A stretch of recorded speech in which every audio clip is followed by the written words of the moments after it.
A traição não começa com um beijo, nem com um toque, e muito menos com uma confissão.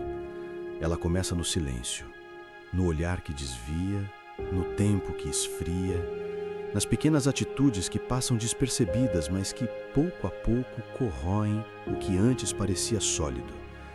O amor, quando é verdadeiro, se constrói na transparência, mas quando começa a faltar verdade, o que resta é apenas aparência.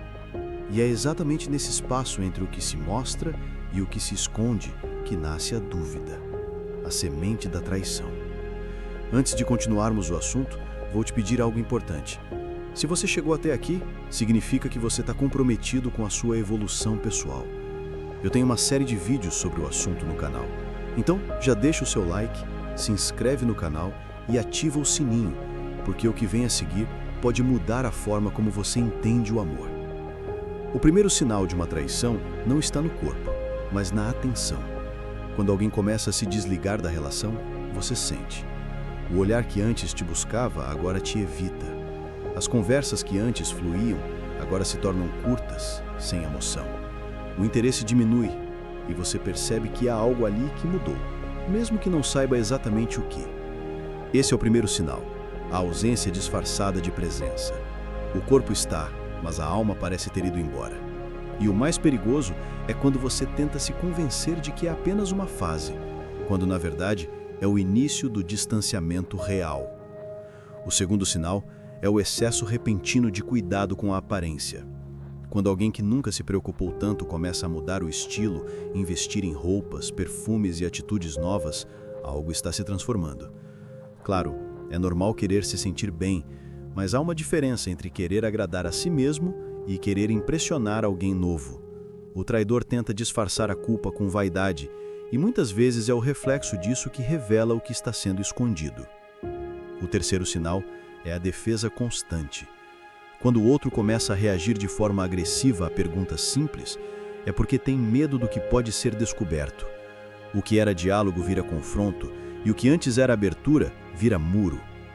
O traidor sente que precisa se proteger, porque a verdade se torna um fardo difícil de esconder. E quanto mais o parceiro tenta conversar, mais o traidor se fecha, criando um ambiente de tensão e culpa. O quarto sinal é o celular. O dispositivo que antes era compartilhado se torna um cofre trancado. A pessoa muda senhas, evita deixar o aparelho por perto e qualquer notificação vira motivo de nervosismo. O celular, que antes era ferramenta de conexão, passa a ser símbolo de distância. O problema não é o objeto, mas o comportamento. O segredo cria abismo.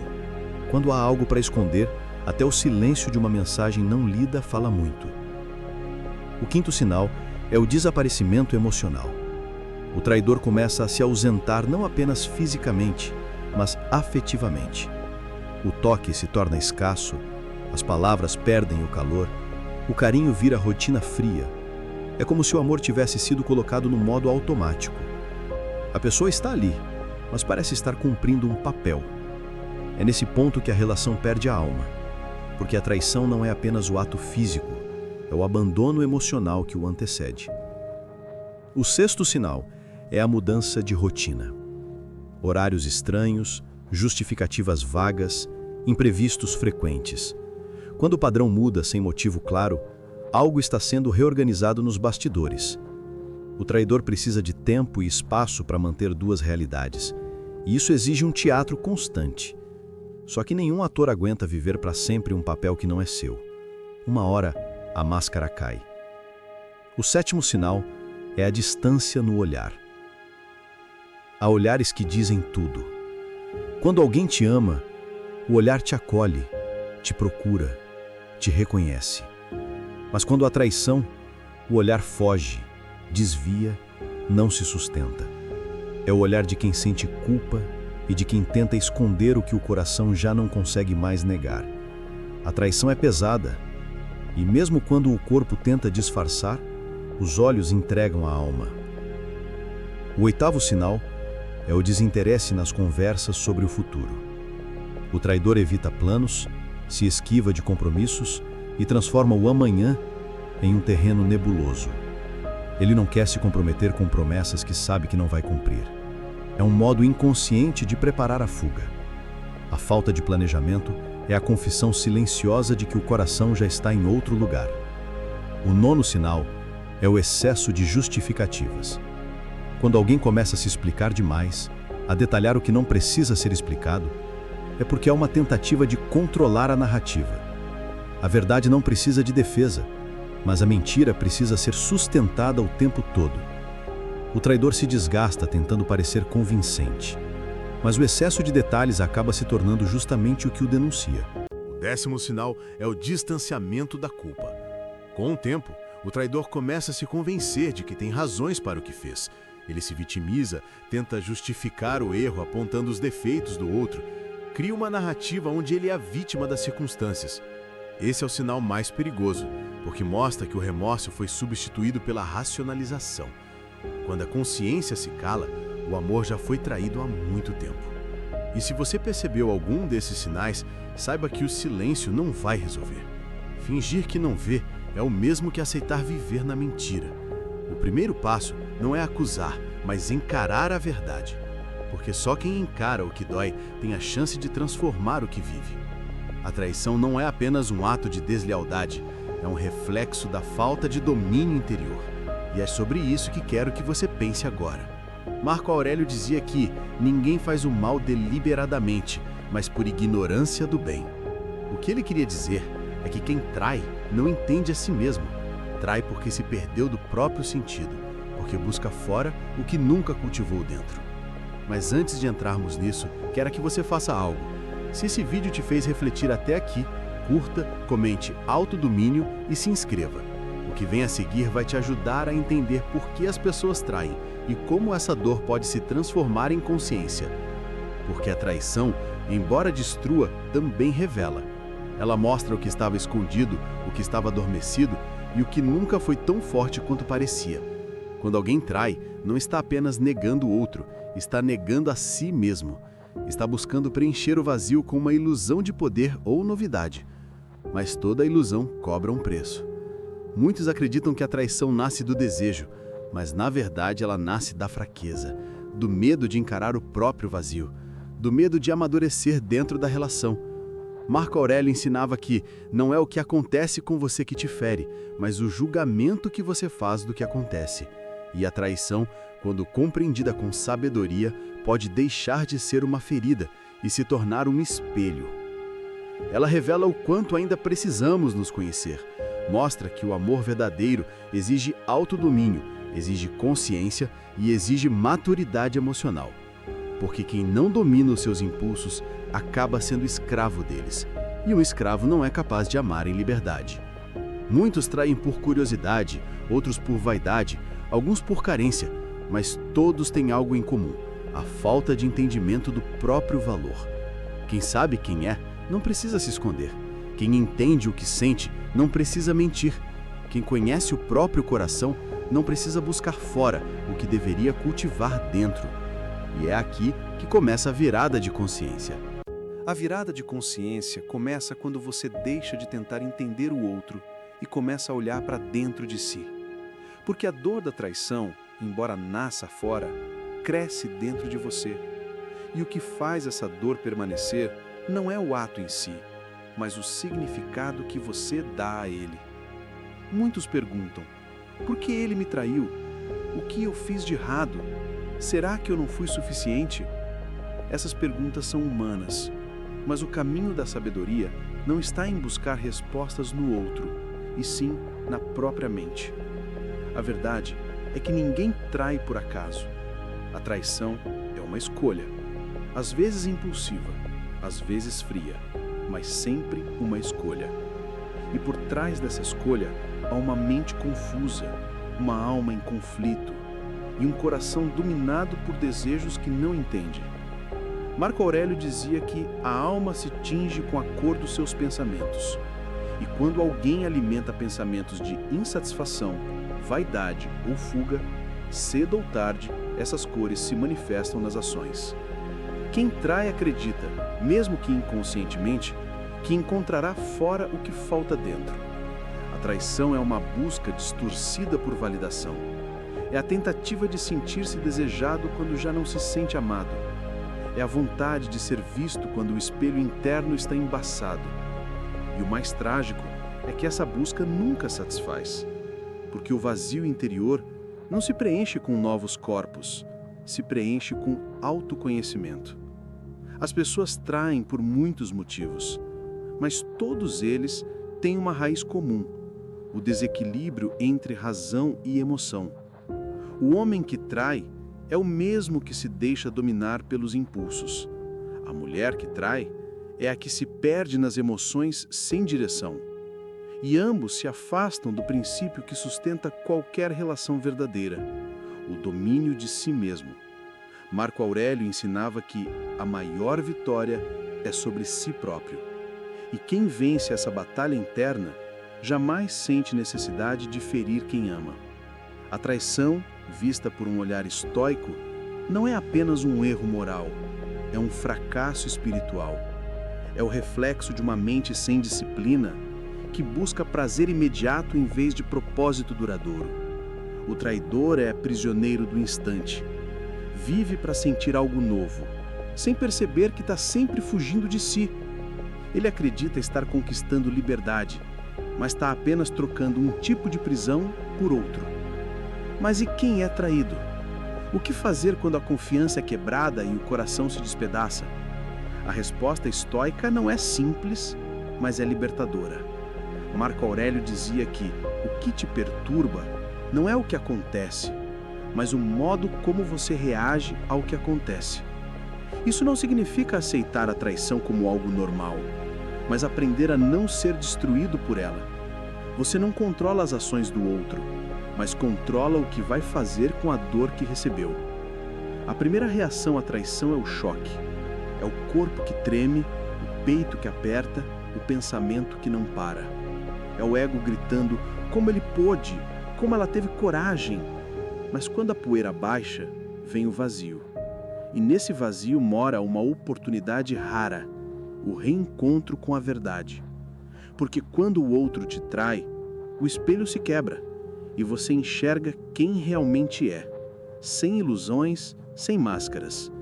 E nesse reflexo quebrado há duas escolhas: se tornar vítima ou se tornar consciente. Ser vítima é continuar preso à história, revivendo o que aconteceu 1000 vezes. Ser consciente é olhar o fato e dizer: isso me doeu, mas não me define. O que define você é como se levanta, não o que te derruba. O estoico não é frio, ele é lúcido. Ele sente a dor, mas não permite que ela o controle. Ele entende que a traição revela mais sobre quem trai do que sobre quem é traído. Muitos buscam vingança, querem devolver a dor com dor achando que isso vai curar. Mas o que acontece é o contrário. A vingança é a extensão da ferida. Marco Aurélio dizia que a melhor vingança é ser diferente daquele que te feriu. E isso é o que poucos têm coragem de praticar.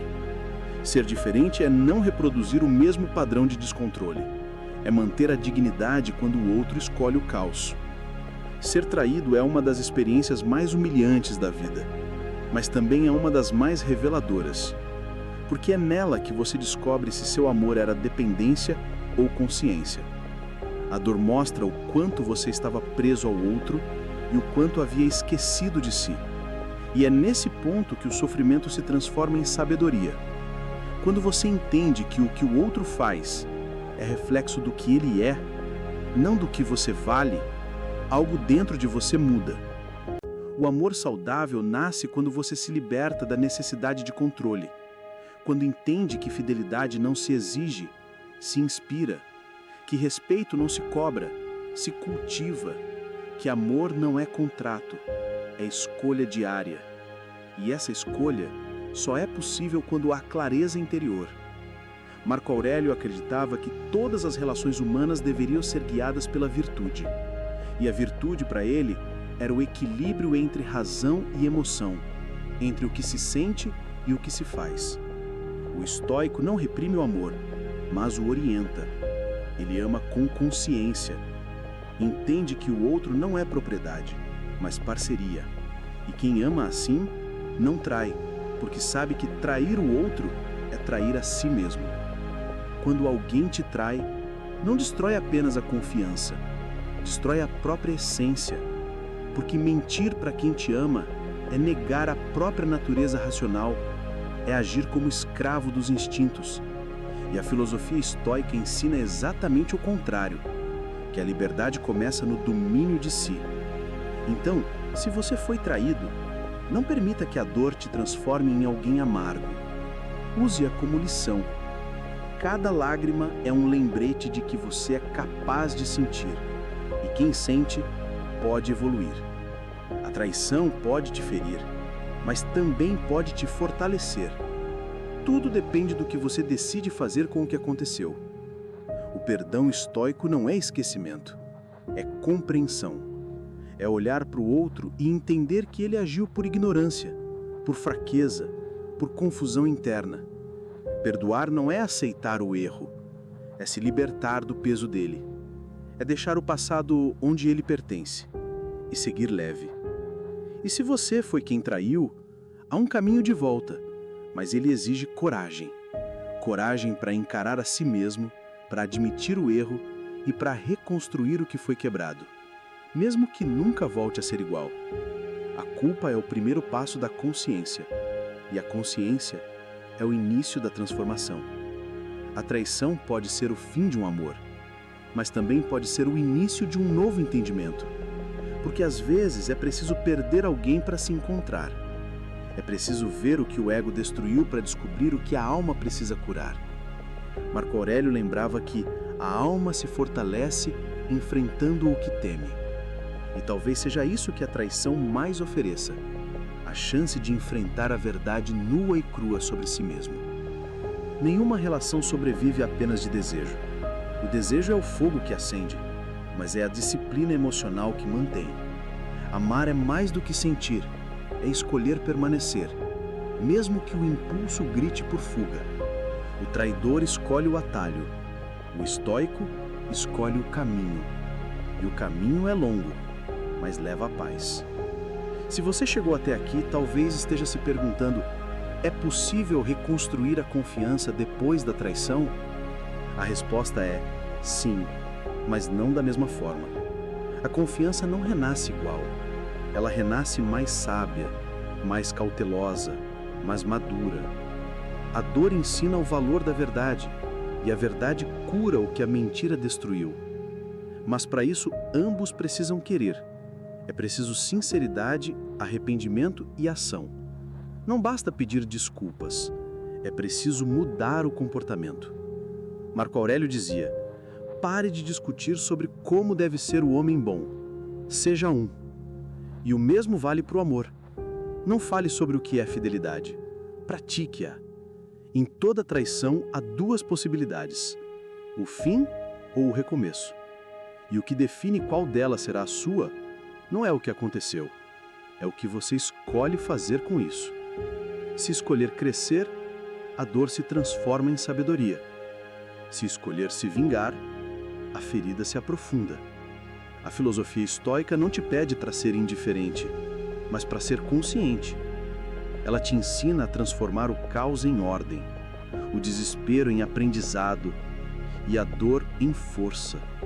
Porque no final, o que destrói uma relação não é o erro em si, mas a incapacidade de aprender com ele. Então, antes de julgar ou de desistir, respire, olhe para dentro, pergunte a si mesmo o que essa experiência veio te ensinar. Talvez ela tenha vindo para te libertar do apego, talvez para te mostrar o quanto você ainda precisa de si mesmo, ou talvez apenas para te lembrar que o amor mais importante é aquele que nasce da consciência. E se esse vídeo te tocou de alguma forma, curta, comente "Eu escolho a consciência" e compartilhe com alguém